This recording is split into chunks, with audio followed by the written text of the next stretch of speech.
Oi, nono ano, tudo bem? A nós aqui de novo. Bom, gente, hoje nós vamos começar com matéria nova, né? No capítulo 3. Só queria destacar para vocês que a nossa apostila, ela é semestral. Então, o capítulo 3 e 4, né, corresponderiam ao segundo bimestre. Então, eu já vou começar aqui com vocês o capítulo 3. Nós vamos falar um pouquinho sobre lógica, lógica formal e lógica aristotélica. Não precisa assustar, né, com os subtítulos, não, que no início que vocês vão ver que é molezinha, é tranquilinho. Pra gente começar aqui, no nosso material, lá na página 35, vem falar o quê?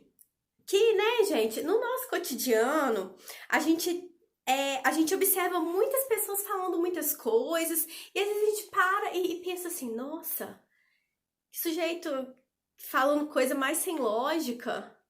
Ou seja, como o ser humano é um ser que busca conhecimento, né? É um ser que raciocina, né? É um animal racional. A nossa busca é constante para a gente tentar desvendar as verdades. E como que a gente pode chegar a saber a conclusão, a verdade de algo? É a partir da lógica. Porque pensa aqui na seguinte frase, ó. Igual tá mostrando aqui no nosso material. Ana gosta de maçã, mas não gosta de maçãs. Não, mas não gosta de comer maçãs.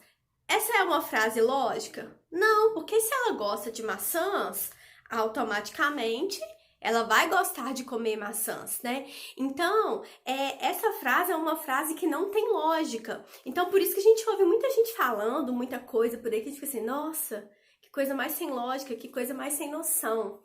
Então, essa noção de lógica, gente, ela, ó, surgiu há muito tempo. Ela surgiu lá na antiguidade.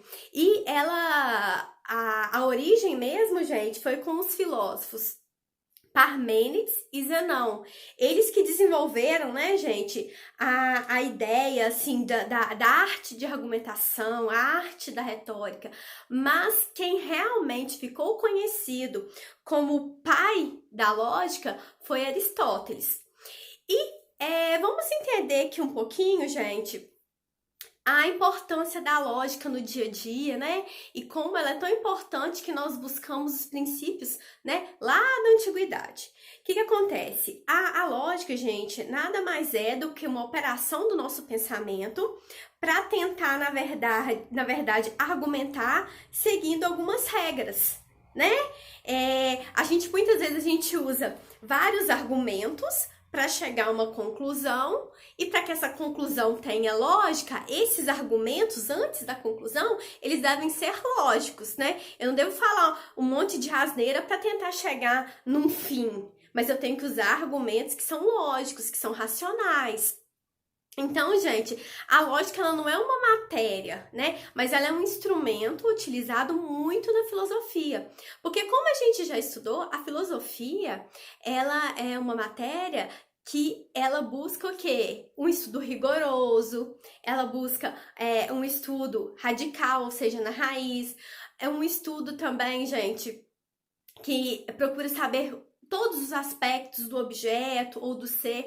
Por isso que você buscar argumentos lógicos, né? Explicações lógicas são tão importantes para o conteúdo de filosofia, tá? Uma outra coisa que eu queria destacar também, gente, é que lá na Grécia Antiga, como eu disse, o Parmênides, Zenão, eles eram sofistas, que eram pessoas que andavam pela Grécia para tentar ensinar o dom da retórica, da argumentação. E isso foi muito importante para o desenvolvimento da lógica até nos dias de hoje. Na página 36 ainda, gente, estou explicando na página 36, tá? No para que serve a lógica. Para falar aqui um pouquinho com vocês ainda, gente, o argumento, ele pode ser chamado também de juízos, tá? Os argumentos que eu uso para justificar alguma coisa, né? Ou seja, tanto para negar como provar a veracidade de algo, de uma teoria, de uma ideia. E a lógica é uma ferramenta muito importante para isso. Porque imagina que eu estou explicando para vocês um conteúdo, né, uma matéria específica dentro da filosofia. Se eu não tiver argumentos lógicos, né, argumentos racionais, se eu começar a ficar buscando os meus achismos, essas coisas, eu não vou conseguir chegar a uma conclusão com vocês, né? Então, por isso que é muito importante a lógica. Vamos aqui, gente, no material, tem o Tá na Mídia aqui, tem uma reportagem feita, se eu não me engano, foi no Fantástico, falando sobre como é importante a lógica. Convido vocês a assistirem depois. E aqui na página 37, tá falando sobre o cotidiano, né? Cotidiano, o título dessa reportagem aqui. É muito interessante falar sobre essas questões aqui, que esses dias eu tava vendo aqui em casa um filósofo brasileiro, me fugiu o nome dele aqui agora, depois eu falo com vocês. E ele mora na Espanha. E ele tava falando, gente, dos argumentos que as pessoas usam para tentar provar que o coronavírus não é um vírus tão mortal assim. Então, eles pegam outros dados, né? Muitas vezes mentirosos, para tentar justificar por que eles defendem tal situação. Né? E isso acontece demais. Isso é chamado, gente, de falácia, né? Que aqui até no nosso material na página 37 está falando, ó, falácia é um pensamento falso. Não é porque algo é praticado que pode ser legalizado. Aí aqui trouxe algumas frases, né? A primeira aqui, ó, o aborto deve ser legalizado porque já é praticado, né? Será que todo mundo se todo mundo pratica o aborto? Todo mundo tem essa ideia na cabeça? A gente não pode generalizar. Aqui tem outra frase também, ó. O marido de X trai, logo todos os homens traem. Então, o que é, gente? É utilizar... O que são as falácias? Utilização de argumentos falsos para tentar comprovar a verdade daquela situação, daquela tese, né? Então, as falácias são muito utilizadas.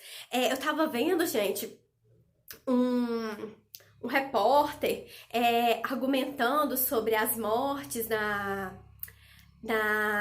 do coronavírus, e ele falava que não sei quantos mil morreram de que, gente? Acho que era de gripe, de não sei o que, de não sei o que. Então o coronavírus não matou tanto assim. Então ele utilizava de dados falsos para tentar comprovar a veracidade daquela situação, entendeu? Da opinião dele. Então ele utilizava de falácias. Assim como muitos cientistas utilizavam de pseudociência, né? Que é uma ciência que é um tipo de ciência que tem aspecto de verdade, mas não é verdade, é uma mentira. Então, depois eu quero que vocês deem uma lidinha aí na questão do cotidiano. A gente vai estudar mais sobre falácias mais pra frente. E uma coisa muito interessante, gente, que quem quer fazer direito aí, ó, vai estudar muito essa questão da lógica aristotélica, das falácias, mais pra frente aí, tá bom? Agora vamos mudar um pouquinho? Vamos lá pra página 38, lógica formal ou lógica dos predicados, constituintes dos argumentos lógicos. Essa parte aqui é tranquilinha, tá? Vamos lá então. Chamamos então de proposição, tá? Ou juízo, afirmação ou negação de alguma coisa sobre a realidade. Então, é eu afirmar ou eu negar alguma coisa, tá? Que eu acredito. Então, por exemplo, aqui tá muito tranquilo, ó. A questão da quantidade. Então, vamos lá. Todos os seres são. Todos os seres são. Então, o quê? Eu estou pegando todos os seres, então é um aspecto universal e afirmativo, porque eles são. Então, todos os seres são. Então, universal e afirmativa. Vamos ainda para a segunda frase. O ser vivo não é. Eu tô falando que são todos os seres vivos? Eu tô falando que o ser vivo. Então, é um aspecto que... Desculpa, deixa eu consertar aqui. O ser vivo não é. Desculpa, tá? Então, o que eu tô falando? O ser vivo não é. É uma proposição universal, tá? Que eu tô falando dos seres vivos, né? E negativa, porque ele não é. Ok, gente? Repetindo. O ser vivo não é. Então, eu tô falando de todos os seres vivos. Então, ela é universal e negativa. Consertei aí, tá? Vamos falar um pouquinho da questão da qualidade, tá? Se ela é negativa ou afirmativa. Só um ser é, ou aquele ser é. Então, quando eu falo só um ser ou aquele ser, eu tô falando de um aspecto particular, correto? Eu não tô falando de todos, eu tô falando de algum aspecto particular. Um ser é ou aquele ser é. E tô afirmando. Se eu tô falando que ele é, eu tô afirmando, correto? Muito tranquilinho isso aqui. Alguns seres não são. Então, se eu tô falando alguns, eu não estou falando de todos. Alguns seres, então eu tô num aspecto mais particular, e não são é negativa, tá? Então, gente, a questão aqui é simples. Quando eu falo os seres humanos, todos os seres, eu tô pegando um aspecto universal. Se eu venho falar assim, alguns seres, ou um ser, eu tô pegando um aspecto particular. E afirmação e negação é muito tranquilo. Se ele é afirmação. Se ele não é negação. Correto? Esse aqui é tranquilinho. Depois eu vou passar um exercício para vocês e vocês vão observar que é muito tranquilo. Essas frases aqui, interessante, que por enquanto a gente não vai começar a trabalhar com esse quesito, mas a gente vai ver quando que essas frases têm uma veracidade, né? Quando ela é verdadeira ou quando ela é falsa, tá? Mas isso a gente vai ver mais pra frente, com calma. Daqui uns dias nós vamos ter as aulas ao vivo, vai ficar mais tranquilo também. E continuando aqui, vamos agora para o 2.2. Argumento ou inferência. O que acontece? Eu vou até ler esse trechinho que tá em rosinha, que aqui a gente vai estar dando uma introdução para um estudo mais aprofundado que a gente vai ter, que vai ser sobre a questão do silogismo, como que um argumento ele é construído e como que eu posso saber se aquela argumentação, se aquelas premissas, né, que são os argumentos, se eles são verídicos para eu chegar numa conclusão, tá? Mas isso aí a gente vai ver um pouquinho mais para frente. Agora vamos, argumento ou inferência. Vamos lá.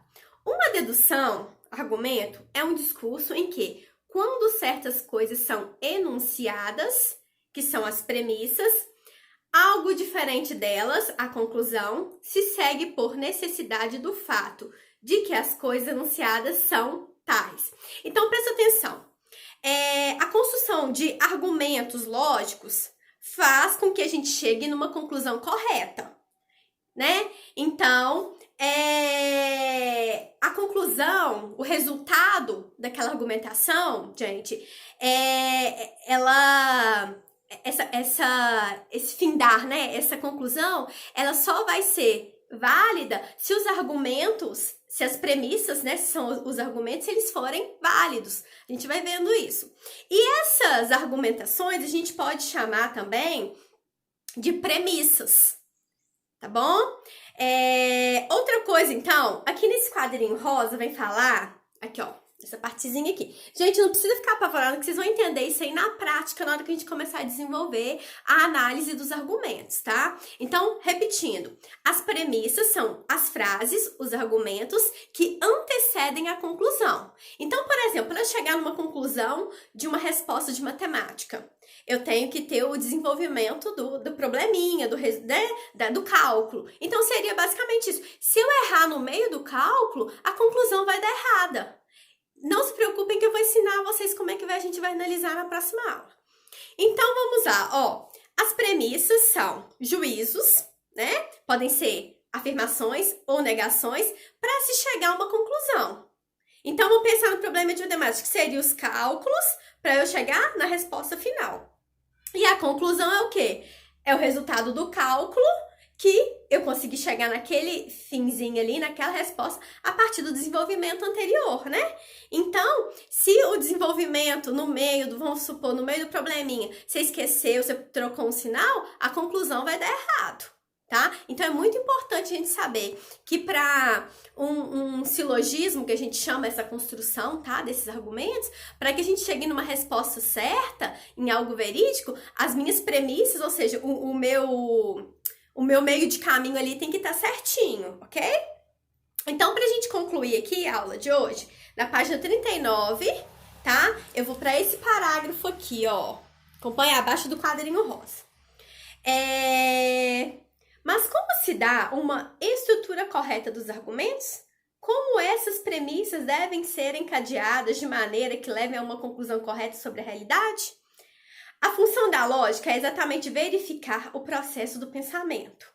Verificar se as premissas dão sustentação a uma conclusão ou não. Assim, seu objetivo principal é conferir ao pensamento a noção de consciência lógica, oferecendo as ferramentas para verificarmos se a conclusão pode ou não ser mantida e qual o erro caso haja. Então, gente, para ficar fácil é isso aí, tá? Que eu dei o exemplo do probleminha de matemática. Para chegar à resposta certa, o cálculo que antecedeu a resposta tem que estar certinho, não pode ter nenhum sinal errado, nenhum sinal trocado, senão você não chega no resultado. Na próxima aula, eu vou ensinar isso na prática para vocês, tá bom? Vou deixar um dever lá no WebGIS, tá? E na semana que vem começaremos nossas aulas ao vivo, tá bom? Beijo, tchau!